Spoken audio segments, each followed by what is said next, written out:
প্রিয় ষষ্ঠ শ্রেণীর শিক্ষার্থী বন্ধুরা, রাত পেরোলেই তোমাদের ফার্স্ট ইউনিট টেস্ট ইতিহাস বিষয়ের পরীক্ষার এই দোরগোড়ায় দাঁড়িয়ে তোমাদের জন্য নিয়ে চলে এলাম ইতিহাস বিষয়ে একটি চূড়ান্ত গুরুত্বপূর্ণ নমুনা প্রশ্নপত্র ও সাথে তার উত্তর।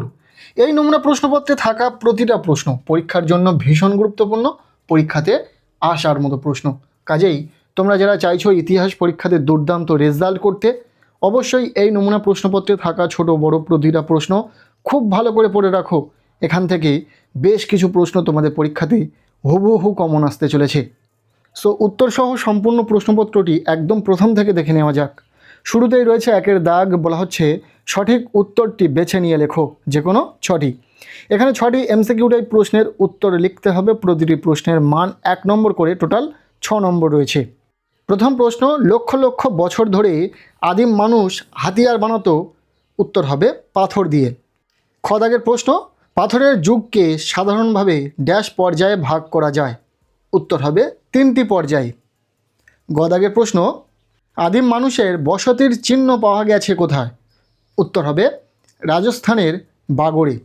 এখানে আমরা সঠিক উত্তরটিকে ডিফারেন্ট কালারের কালি দিয়ে চিহ্নিত করেছি যাতে তোমাদের বুঝতে সুবিধা হয়। ঘ দাগের প্রশ্ন, কারা প্রথম আগুনের ব্যবহার শিখেছিল, উত্তর হবে হোমো ইরেক্টাস। ও দাগের প্রশ্ন, হরপ্পা সভ্যতা আবিষ্কৃত হয়, উত্তর হবে 1921 খ্রিস্টাব্দে। পরবর্তী প্রশ্ন, মেসোপটেমিয়ায় হরপ্পা সভ্যতার ড্যাশ শিলমোহর পাওয়া গেছে, উত্তর হবে 21টি শিলমোহর। এরপর শেষ যে এমসিকিউটাই প্রশ্নটি রয়েছে, এফ হলো, উত্তর হবে লেজবিহীন বড় বানর। এই ছিল একের দাগ থেকে এমসিকিউটাই প্রশ্ন, যার উত্তর সহ আলোচনা করে দিলাম। এরপর রয়েছে প্রশ্নপত্রের 2-এর দাগ, বলা হচ্ছে নিচের প্রশ্নগুলির নির্দেশ মতো উত্তর দাও। এখানে 4টি এসএকিউ টাইপ প্রশ্নের উত্তর লিখতে হবে। প্রতিটি প্রশ্নের মান 1 করে, টোটাল 4 নম্বর রয়েছে। প্রথম প্রশ্ন, গুজরাটের কোথায় ধানের চিহ্ন পাওয়া গেছে, উত্তর হবে রংপুর ও লোথাল। খ দাগের প্রশ্ন, আদিম মানুষ প্রথমে কি খেত, উত্তর হবে ফলমূল ও কাঁচা মাংস। গ দাগের প্রশ্ন, পাথরের যুগকে কটি ভাগে ভাগ করা যায়, উত্তর হবে 3টি। এরপর শেষ এসএকিউ টাইপ প্রশ্ন, মেহেরগড় সভ্যতা কোথায় অবস্থিত, উত্তর হবে বেলুচিস্তানের বোলান গিরিপথের কাছে। এরপর রয়েছে প্রশ্নপত্রের 3-এর দাগ, বলা হচ্ছে নিচের প্রশ্নগুলির উত্তর লেখো 2-3টি বাক্যের মধ্যে। এখানে 2 মার্কের প্রশ্ন রয়েছে, 2টি প্রশ্নের উত্তর লিখতে হবে, টোটাল 4 নম্বর। এই 2 মার্কের প্রশ্নের ক্ষেত্রেও আমরা উত্তর করে দিয়েছি। প্রথম প্রশ্ন, আগুনের ব্যবহারের ফলে মানুষের জীবনে কী কী পরিবর্তন এসেছিল, উত্তর হবে আগুনের ব্যবহারের ফলে আদিম মানুষের জীবনযাত্রায় আমূল পরিবর্তন আসে। তারা কাঁচা মাংসের বদলে ঝলসানো নরম খাবার খেতে শুরু করে, যা তাদের শরীরে ও মস্তিষ্কের গঠনে সাহায্য করে। এছাড়া আগুনের সাহায্যে তারা শীতের হাত থেকে বাঁচতে এবং বন্য জন্তুদের ভয় দেখাতে শুরু করে। ইম্পর্টেন্ট প্রশ্ন, উত্তর সহ দেখে রাখো। এরপর এর অথবা প্রশ্ন, হরপ্পা সভ্যতাকে প্রথম নগরায়ন বলা হয় কেন, উত্তর হবে হরপ্পা সভ্যতায় প্রথম পরিকল্পিত শহর, উন্নত নর্দমা ব্যবস্থা, পাকা রাস্তা এবং পোড়া ইটের বাড়ির ব্যবহার দেখা যায়। গ্রাম কেন্দ্রিক জীবন ছেড়ে মানুষ এই প্রথম উন্নত ও সুশৃঙ্খল নগরকেন্দ্রিক জীবনযাপন শুরু করেছিল বলে একে প্রথম নগরায়ন বলা হয়। এরপর খ দাগের প্রশ্ন, মেহেরগড় সভ্যতায় কোন কোন কৃষি পণ্য উৎপাদিত হতো, উত্তরটা হবে মেহেরগড় সভ্যতায় মূলত গম ও বার্লি উৎপাদিত হতো। এছাড়া পরবর্তীকালে সেখানে বিভিন্ন প্রকার কার্পাস বা তুলার চাষের নিদর্শনও পাওয়া গেছে।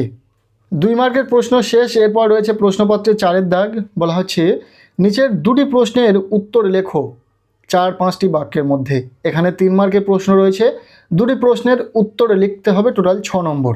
যে প্রশ্নগুলি এখানে রয়েছে খুব ভালো করে দেখে নাও। প্রথম প্রশ্ন, হরপ্পা সভ্যতার লিপি সম্পর্কে যা জানো লেখো, উত্তর হবে হরপ্পা সভ্যতার লিপিতে প্রচুর চিহ্ন ও ছবির ব্যবহার দেখা যায়, তাই একে চিত্রলিপি বলা হয়। এই লিপি সাধারণত ডান দিক থেকে বাম দিকে লেখা হতো। লিপির চিহ্নগুলো ছোট ছোট শিলমোহরের উপর খোদাই করা থাকতো। তবে দুঃখের বিষয় হলো আজও এই লিপির পাঠোদ্ধার করা সম্ভব হয়নি, ফলে অনেক তথ্য আমাদের অজানা রয়ে গেছে। এরপর রয়েছে খ দাগের প্রশ্ন, সিন্ধু সভ্যতাকে কেন হরপ্পা সভ্যতা বলা হয়, উত্তর হবে আগে মনে করা হতো এই সভ্যতা শুধু সিন্ধু নদের উপত্যকাতেই সীমাবদ্ধ ছিল, কিন্তু পরবর্তীকালে দেখা যায় যে সিন্ধু নদের অববাহিকার বাইরেও বহু জায়গায় এই সভ্যতার কেন্দ্র ছড়িয়ে আছে। যেহেতু প্রত্নতাত্ত্বিকদের দ্বারা এই সভ্যতার প্রথম নিদর্শন আবিষ্কৃত হয়েছিল হরপ্পা নামক স্থানে, তাই সম্মান জানিয়ে 1924 সালের পর থেকে একে হরপ্পা সভ্যতা বলা হয়। এরপর রয়েছে গদাগের প্রশ্ন, বলা হচ্ছে আদিম মানুষ কিভাবে কৃষিকাজ শেখে। আদিম মানুষ লক্ষ্য করেছিল যে ফল খাওয়ার পর পড়ে থাকা বীজ থেকে নতুন চারাগাছ জন্মাচ্ছে। এই পর্যবেক্ষণ থেকেই তারা বীজ থেকে চারা তৈরির ধারণা পায়। প্রথম দিকে তারা হাত দিয়ে বা কাঠি দিয়ে মাটি খুঁড়ে চাষ শুরু করে। ধীরে ধীরে তারা বুঝতে পারে যে নদীর ধারের উর্বর পলিমাটিতে চাষাবাদ ভালো হয় এবং এভাবেই তারা স্থায়ী বসতি স্থাপন ও কৃষিকাজে দক্ষ হয়ে ওঠে। এরপর রয়েছে প্রশ্নপত্রে 5-এর দাগ, বলা হচ্ছে নিচের প্রশ্নগুলির উত্তর লেখো 8-10টি বাক্যের মধ্যে। এখানে 5 মার্কের প্রশ্ন রয়েছে, 2টি প্রশ্নের উত্তর লিখতে হবে, টোটাল 10 নম্বর। যে প্রশ্নগুলি এখানে রয়েছে খুব ভালো করে পড়ে নেবে, ভীষণ ইম্পর্টেন্ট। প্রথম প্রশ্ন, আদিম মানুষের জীবনযাত্রা কেমন ছিল? ভীষণ ভীষণ ইম্পর্টেন্ট একটি প্রশ্ন। এর অথবা প্রশ্ন, মহেঞ্জোদারোর স্নানাগার সম্পর্কে লেখো। এটিও ভীষণ গুরুত্বপূর্ণ। এরপর খদাগের প্রশ্ন, হোমো হাবিলিস ও হোমো ইরেক্টাস প্রজাতির আদিম মানুষদের বৈশিষ্ট্যগুলি আলোচনা করো। নেক্সট এর অথবা দিয়ে শেষ প্রশ্ন, হরপ্পা সভ্যতার যোগাযোগ ও যাতায়াত ব্যবস্থা সম্পর্কে লেখো। ব্যাস, এই ছিল ষষ্ঠ শ্রেণীর ছাত্রছাত্রীদের জন্য ফার্স্ট ইউনিট টেস্ট ইতিহাস বিষয়ের একটি প্রশ্নপত্র। এই নমুনা প্রশ্নপত্রে থাকা প্রতিটা প্রশ্ন, ছোট বড় প্রতিটা প্রশ্নই তোমরা খুব ভালো করে পড়ে নাও। এখান থেকে বেশ কিছু প্রশ্ন তোমাদের পরীক্ষাতে হুবহু কমন পাবে। আর কেমন লাগলো আজকের এই ভিডিওটি অবশ্যই জানিও। ভিডিওটি ভালো লেগে থাকলে লাইক করে দাও। আমাদের এই চ্যানেলে নতুন হলে চ্যানেলটিকে সাবস্ক্রাইব করে রাখো, আর পারলে ভিডিওটি বন্ধুদের সাথে প্রচুর প্রচুর শেয়ার করে দাও। প্রত্যেকের ইতিহাস পরীক্ষা খুব ভালো হোক, সবার জন্য শুভ কামনা রইল।